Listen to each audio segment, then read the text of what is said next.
long before he was born, before his name was whispered into existence, before fate began to weave its dangerous thread. There was war, not the loud kind that ends quickly, but the quiet, bitter kind that lingers for generations. He was warned never to cross that forest, but the day he did, he fell in love with the one person he was supposed to kill. And that one mistake would ignite a war that had been buried for generations. This is the story of two villages, once ignited, now divided by blood, betrayal, and a curse no one dared to break. This is a story where love is forbidden and choosing your heart could cost you your life. So if you love intense chilly stories like this, make sure you hit that subscribe button, drop a comment, and stay with me till the end, because this story only gets darker from here. Two villages once lived as one. Obodo Udo, a land of peace, farmers, and deep spiritual roots. And Amanwoke, fierce, proud warriors, protectors of ancient secrets. They shared rivers, they shared markets, they shared festivals until blood was spilled. No one could agree how it truly began. Some said a prince from Amanwoke fell in love with a maiden from Obodo Udo and was killed for it. Others whispered that sacred land was stolen, while some believed that it was spiritual, maybe a broken covenant with the gods. But one thing was certain: a massacre followed. Children were orphaned, women were widowed. The river they once shared ran red. And on that day, both villages made a vow. Never again shall we mingle. Never again shall we love across this boundary. And anyone who dares will pay in blood. From then on, a thick forest stood between them, not just of trees, but of fear, curses, and hatred. Years passed. In Obodo Udo, a woman named Ezinne struggled to conceive. For years she cried, prayed, fasted, until one night an old seer came to her in a dream. His voice was not gentle. The child you seek will not bring peace. It will awaken that which should remain buried. His heart will betray his people, and his love will carry death.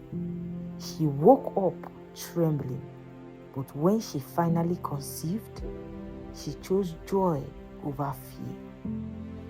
The night he was born, something strange happened. The wind howled like a warning. The village dogs barked endlessly, and far deep in the forbidden forest, war drums echoed.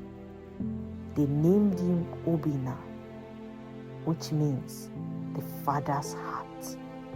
He grew different, quiet, observant, always staring beyond the hills as if something or someone was calling him.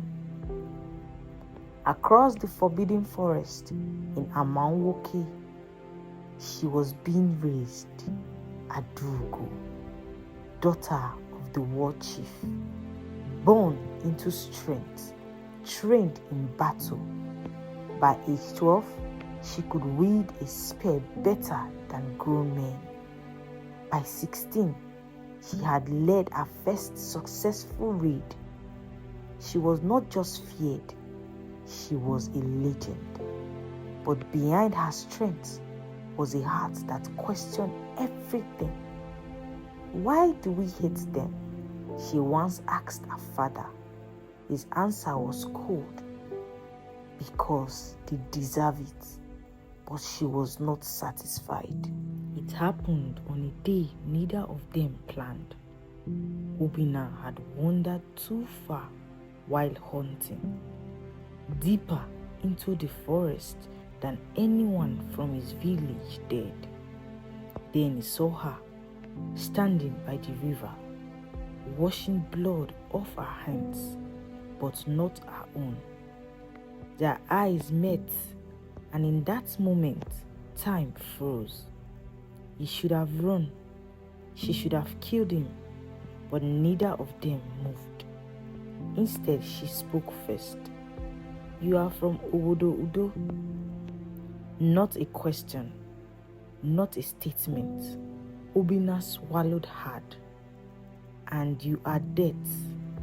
A faint smile touched her lips. "Then why are you still standing?" He didn't know why, and that was the beginning of their downfall. They met again and again and again, always in secret, always in danger. She taught him how to fight. He taught her how to laugh. He saw the girl behind the warrior. She saw the courage behind the quiet boy. But every moment they shared came with a cost. Because back in their villages, tension was rising again. Livestock were going missing. Borders were being crossed. And whispers of war began to spread. One night, they were careless. A spy saw them, not just talking, but holding each other. That was all it took. By sunrise, both villages knew. Obinna was dragged before his people. "You have betrayed us. You carry the blood of our enemies in your hearts." Adaugo faced worse. Her father did not shout. He simply looked at her with disappointment. "You are a weakling," and in Amawoke, weakness was worse than death. The elders of both villages agreed on one thing: this must end. A public execution was declared, not just to punish them, but to send a message. They met one last time at the river where it all began. No guards, no weapons, just two hearts refusing to let go. "If we run, they will hunt us," Obinna said. "Then let them," Adaugo replied. For the first time, the warrior princess was afraid, not of death, but of losing him. At dawn, something unexpected happened. As both villagers gathered for the execution, the sky darkened, thunder roared, and an old voice echoed from the crowd. The same seer who had appeared before Obinna's birth. "You seek to kill them, but they are not your cause." Silence fell. "They are your test." The ground trembled. "The hatred you had fed for generations ends with them, or destroys you all." The people stood frozen. Anger, pride, fear, everything collided. Obinna looked at his people. Adaugo looked at hers. Then slowly, they reached for each other's hands. In front of everyone, defying everything.